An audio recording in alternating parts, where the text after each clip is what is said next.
All right, everybody, welcome back to Welcome. Build Your Legacy Insurance Edition podcast.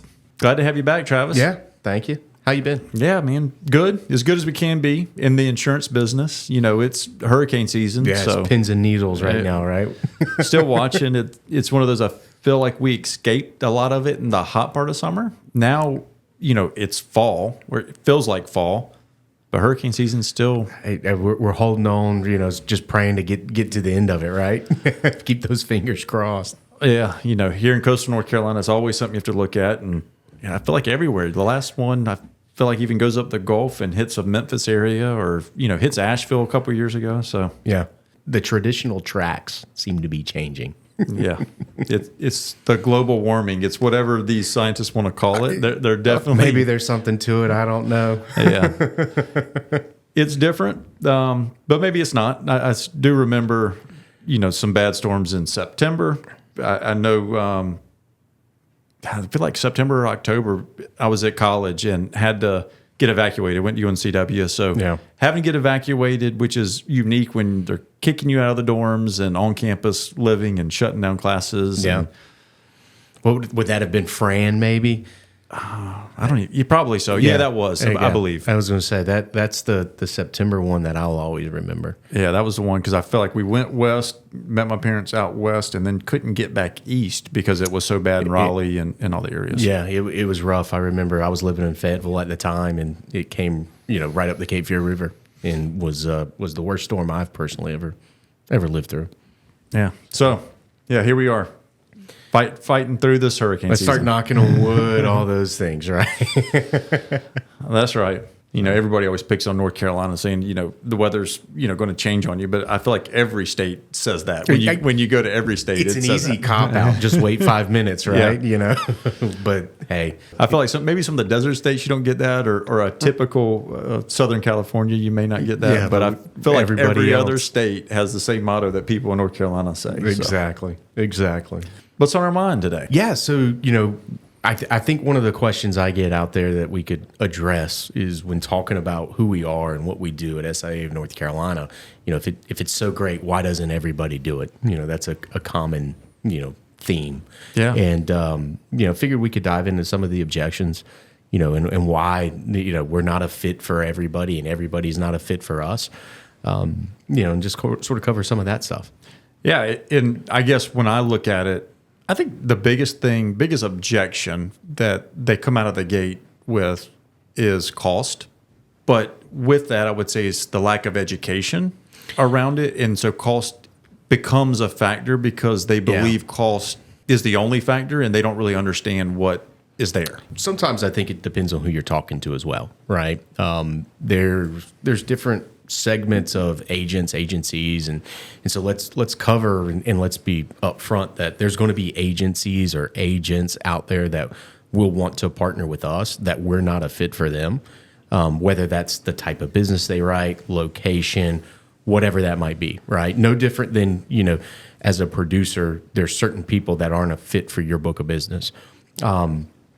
I think the other segment we're running into there with cost, I think we also need to make sure we know that, hey, that cost isn't always necessarily the exchange of money for them paying us or vice versa, right? That cost can be broken down into how they share with us, and a lot of times, depending on that agency, or agent that's looking at us, they've got a cost in mind, but they've never actually done the research on what the true cost is. They've heard something from somebody, they've read something somewhere, everything, stuff on the internet, things like that. And they've never actually sat down and done the full research and gone through the process to truly understand, I'd say, the economics of it. Okay. If that makes sense. They're only looking at the outlay. Yeah, they're only looking at the outlay, right? And then even the outlay that they might have is not even accurate in their own minds. Yeah, it goes back to what I was saying is maybe the education in there, so they just feel the cost. Maybe they've heard rumors about it. Maybe they've talked to somebody that didn't understand it themselves. Yeah, I think we've got a saying, you don't know what you don't know, Yeah. right? And that can be true for anything, But I think it's a great example here is you might have agency owners, current agency owners, that don't understand how we structure the relationship for them. You might have a prospective new agency owner that doesn't understand how they're compensated as an independent insurance agent because they've never been the one compensated when writing a policy. And, they've read certain things or they haven't just sat down and gone through the process to understand the economics of the relationship. Yeah. And I think you kind of bring up that with new agents starting. I mean, cost has got to be a factor. And I get that when they're starting a business specifically, because if they're starting a business, they look at it as there's no money coming in. Yeah.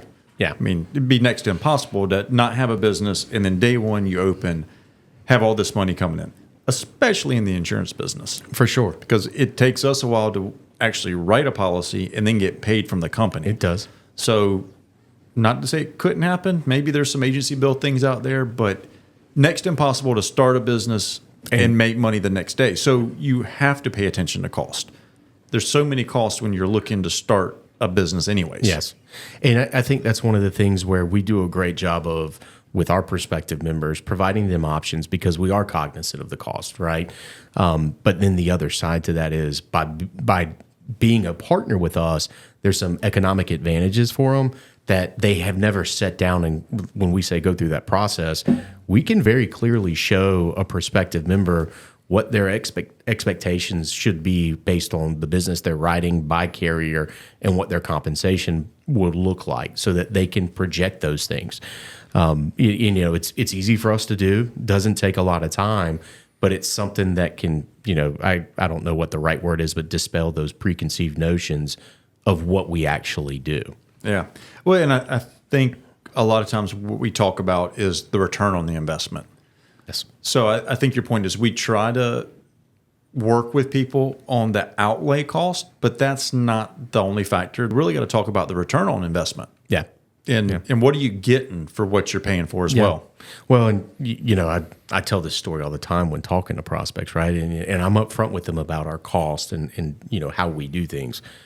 But it's really you get what you pay for in everything in life. But I told you the story before about buying shoes and not understanding, like, hey, you can spend a little bit of money now and your feet will be dry later, or you can spend a little less money now and your feet are going to be wet later, right? You get what you pay for, and our relationship's no different. As we sit down and look at this thing, yes, we're going to work with you. We're going to find a good sweet spot for you. But the investment, the ROI of what you're talking about there is exactly in, hey, you're going to get what you pay for as part of this partnership. You've heard us say this before, as my dad was always big with this has got to be a win-win. Yes. Yes, we're going to make some money, but you're going to make a lot of money. Yeah. So we do look at that ROI. How do you make more money than what you pay? And I think we're going back to the fit aspect of it, right? I tell all my prospects, I'm the first to raise my hand when there's not the ROI there and tell you, hey, I'd love to help you, but maybe it's better to stay friends right now and become partners later because, like you said, it's got to be a win-win for all parties. Yeah, if it's not, nobody's going to be happy.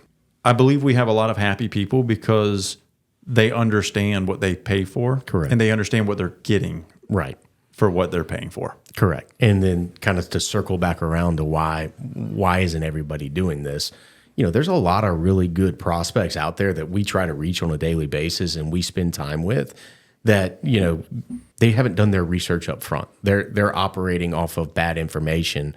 And so they don't realize how good of a partnership it could be for them and how much, money or markets or support they're leaving on the table right now and how much of a better position their business could potentially be in. Yeah, makes sense. Well, All right, everybody. Thank you for joining us. thank you. We'll see you again here in a week. Yeah. We'll see you next time. See you guys.